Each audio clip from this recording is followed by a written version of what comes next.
High, আমি শুভ বলছি। রাধে রাধে সবাইকে। সবাই কেমন আছো? আশা করি সবাই খুব ভালো আছো। আজকে ছিল আমার ছুটির দিন।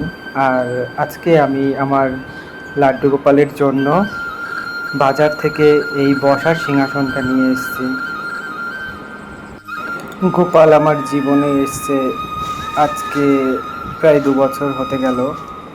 এর আগে আমি শুধু কাজ বাড়ি করতাম, কখনো পুজো জিনিসটা কি অতটা ভালো মতো মানে মাথায় আসেনি যে পুজো করতে হয় কি করে, কিছুই জানতাম না।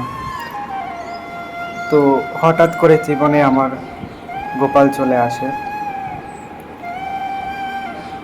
আমি কখনো ভাবতে পারিনি যে আমি এইভাবে পুজো পাঠ করব, পুজো পাঠ করে নিজের কাজ করব, এগুলো কখনো ভাবিনি। আমার পুরো একটা দিনের সব থেকে বেস্ট টাইম হচ্ছে পুজো, ঠাকুরকে সেবা করা। তো যখন আমি সেবা করি সেই টাইমটুকু আমার জন্য খুবই স্পেশাল থাকে। পুরো দিনের সবথেকে ভালো সময় হচ্ছে আমার গোপাল, আমার প্রভু জগন্নাথকে সেবা করার সময়টা। তো আমি নিজেকে খুব ভাগ্যবান মনে করি যে আমার প্রভু আমার সেবা নিচ্ছে। বা আমি কিছুই জানি না, আমি এক খুবই সিম্পল মানুষ একটা, মানে আমি কখনো ভাবিনি যে প্রভু স্বয়ং নিজে আমার সেবা নেওয়ার জন্য আসবেন। জানি না আমি ঠিক মতো প্রভুর সেবা করতে পারি কি না, সেটা আমি বলতে পারছি না, কিন্তু চেষ্টা করি আমার মন থেকে যতটুকু স্বচ্ছতা সমস্ত কিছু দিয়ে আমি প্রভুর সেবা করতে। তো আজকে আমি আপনাদের বলবো কি করে আমার লাইফে মানে গোপাল আসলো, জগন্নাথ দেব এসছে, সেটা আমি পরে বলবো। আজকে আমি আপনাদের গোপাল আসার কাহিনীটা বলি। আমি প্রায় 11 ঘন্টা 12 ঘন্টা কাজ করি। তো আমার পুজো পাঠ করার মতো সময় বা ইচ্ছে কোনোটাই হতো না, আর আসতো না। কিন্তু আমার একটা দিদি ছিল, তো ওর বাড়িতে গিয়ে যদি আমি কখনো যেতাম তো দেখতাম যে ওর বাড়িতে অনেকগুলো গোপাল আছে আর ও পুজো পাঠ করতো। তো দেখে ভালো লাগতো আর আমি বসে বসে দেখতাম। তো একদিনও পুজো করছে আর আমি বসে বসে দেখছিলাম, তখন আমি মানে তাকে ভগবানকে বললাম যে আমিও যদি এরকম পুজো করি তাহলে হয়তো আমার আমার পুজোটাও এরকম সুন্দর হতো। বা মানে গোপালকে বললাম যে আমার খুব ইচ্ছে করছে মানে দিদির এই পুজো দেখে তোমাকে সেবা দেওয়া। তো আমি সেটা মনে মনে বলেছিলাম, কিন্তু হঠাৎ একদিন আমার একটা ফেসবুক ফ্রেন্ড দেখলাম বৃন্দাবনে গেছে। বৃন্দাবন মানে ফটো পোস্ট করেছে, তো সে আমার সাথে কথা বলে টুকটাক। তো তাকে আমি জিজ্ঞেস করলাম যে তুমি বৃন্দাবনে কবে গেছো? তো ও বললো আমরা মাঝে মধ্যেই যাই। তো বৃন্দাবনে আমাদের যাওয়া আসা হয়, মাসে একবার করে অন্তত আমরা যাই।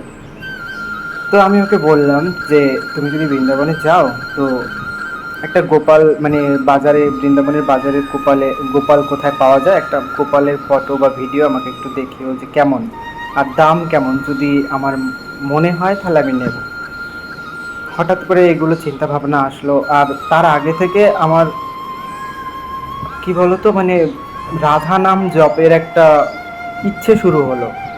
তো ওই কথাগুলো বলার আগে আমি প্রচুর রাধা নাম জপ করতাম সব সময়। আমি কাজ করছি, কাজের সময়, ঘুমানোর আগে, সব মানে অল টাইম, মানে আমি কিছু করি না করি মুখে আমার রাধা নাম থাকতো। তো তারপরেই আমার এই গোপালের মানে গোপালকে সেবা দেওয়ার ইচ্ছেটা আসে। দেন যেটা হয়, তো ও যখন বৃন্দাবনে গেল আমাকে ভিডিও কল করে দেখাচ্ছে যে দেখো এরকম এরকম মূর্তি আছে।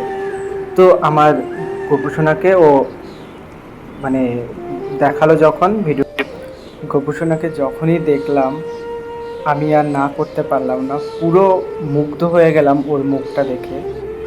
তো আমি ওকে বললাম তুমি নিয়ে আসো, তারপরে দেখবো যা হয় হবে। আমি আমার গোপালকে সেবা দিতে পারবো কি পারবো না।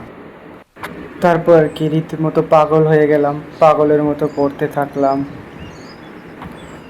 তারপর ওই বন্ধুটা দাম বলল, আমি বললাম তুমি নিয়ে আসো। তো এইভাবে গোপালের আগমন আমার জীবনে, আর সেই থেকে আমি গোপাল সেবা করছি। আমি অনেক কিছু উপলব্ধি করতে পেরেছি যেগুলো আমার কোনোদিনও বিশ্বাসও হতো না। যেদিন থেকে আমার জীবনে গোপাল এসছে অনেক কিছু পরিবর্তন হয়ে গেছে। শুধু আমার পরিস্থিতি না, মানে স্বয়ং আমি নিজেও অনেকটা পরিবর্তন নিজেকে ফিল করেছি যে না আমি বদলে গেছি। জানি না এটা কতটা মানে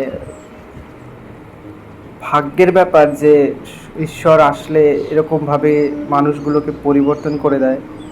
যাদের কাছে ঈশ্বর আছে, যারা সেবা দেয় নিত্য, তারাই বলতে পারবে যে ভগবান থাকলে মানুষকে সত্যি উপলব্ধি করায় যে তারা আছে। তো আমি আমার মনে যা আছে, যেভাবে আমি ঈশ্বরকে সেবা দিতে চাই, আমি রোজ সেইভাবেই সেবা দিই। বাট আমি খুব হ্যাপি যে এনাদের আমি সেবা দিতে পারছি, আর নিজেকে খুব ভাগ্যবান মনে করি। আর কিছু বলবো না, আজকে এই অবধি। অন্য দিন বলবো আমার ছেলের প্রাণ প্রতিষ্ঠা আমি কীভাবে করেছিলাম। তো সবাই ভালো থাকবেন, রাধে রাধে। আর ঈশ্বরের প্রতি বিশ্বাস রাখবেন, দেখবেন সব ঠিক হয়ে যাবে।